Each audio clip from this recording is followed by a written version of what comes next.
Great to have the bubble here and have practice in here today. It was a little wet outside, so we came inside.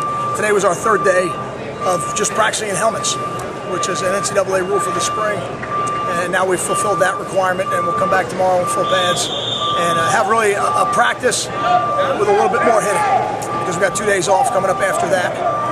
It was a good day out here today. I thought the players had good energy. I thought we certainly made some steps forward in this practice today, more so in the passing game than anything. And we'll be back out tomorrow with a little bit more of a run emphasis. I think it was released this morning or last night what we're going to do at the spring game, that we're going to bring 22 young people here who were affected by Hurricane Sandy and bring them out at the end of our spring game and give them an opportunity to run around on the field and play a little bit of football. And we'll have the coaches out there coaching, and we may have some special guests as well out there to help.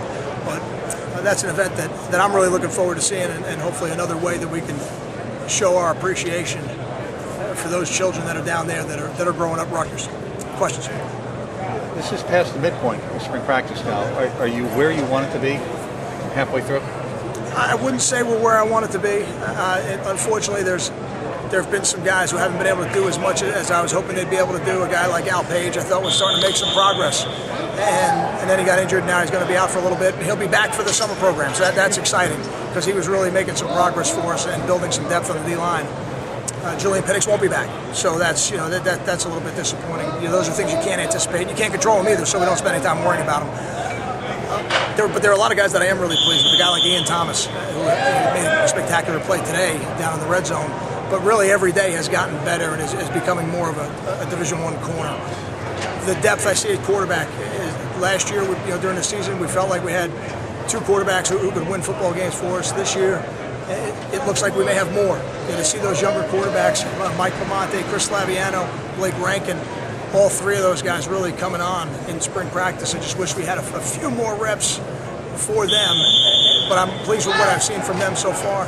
So it's probably a half and half answer. In some areas I am, and I'm pleased. You look at the progress of a guy like Kevin Snyder, moving into that full-time starter's role at linebacker. He's really had a good spring. So there certainly are a lot of positives, and then some areas that we're going to have to deal with situations. How game-like will tomorrow's scrimmage be? It'll be less game-like than last week.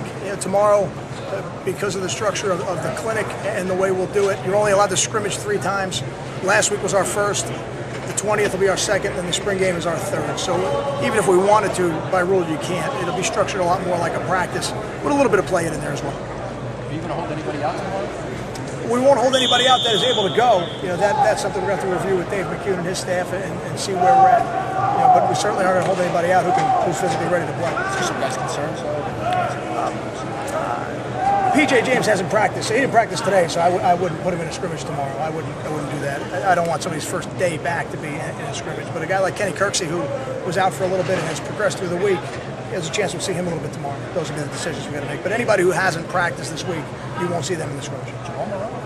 Jamal Morrell's good. Yeah, he's getting better, and a little tweaked, but he'll be fine. He doesn't have any injuries of note. He was back out there running around again today. What are you seeing from Quentin Gause, playing more with Jamal, not necessarily in for all those reps? What would I see with Quentin Gause playing Sam linebacker? Yeah. You're saying, well, with Jamal being out a little bit, or maybe not taking the number of reps that he has in the past, it's giving Quentin a chance to really get in there and show us what he can do. And he has a better grasp of the defense now than he ever has. And physically, there's no question. He can play football. He can run.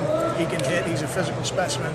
It's just been getting him enough reps within the defense to get comfortable playing within our scheme. And that's where I really see him making the most progress. The physical part of it we knew was always there. What have you seen from Milewski this spring, and what are your anticipations for him going forward? Very limited what we've seen. He's able to do some indie drills. He's not allowed to have contact. There are certain things we know already about David. He's one of the more intelligent players on our football team. He's one of the tougher players on our football team. So those things are a given. For him, it's just going to be the adjustment of getting back into playing live football. It's been a long time since he's played live football.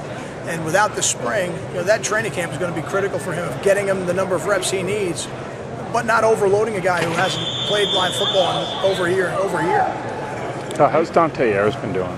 Well, Dante was in the same situation that David was in, but he is getting a chance to play some live football. So I think he is working through some of getting used to being back playing and being tackled and getting up and playing the next play. And the reality is, other than the first day of training camp and the first day of spring, your body never feels perfect. So, but those are things you got to get used to as a young player. And I think for him, those are the things that he has the advantage of being able to work through in the spring. And I think he'll be much further ahead when he comes back in the fall because of it. Got time for two more? I was going to ask about I'll ask anyway, your thoughts on the backup, the depth at tailback, this point in the spring compared to coming in when you came in. Obviously the other guys, except for Paul James, carried 5 times. What have you seen behind Savon? Are you pleased? Are you concerned? What I've seen at that position are guys that have been now finally had opportunities to run within our offense, and I think have fared very well. Desmond Peoples has shown us some things that I don't know if we knew we had before spring. He's very, very difficult to tackle and get on the ground. And he's done an excellent job catching punts, which wasn't a question, but he's going to help us in special teams as well. He's potentially could be the guy back there catching those punts. And Paul James, before he got injured, really was doing a nice job running the football. Michael Burton has had limited carries, but he has looked really good running the football. So to answer your question, I'm much more comfortable now with our depth at running back.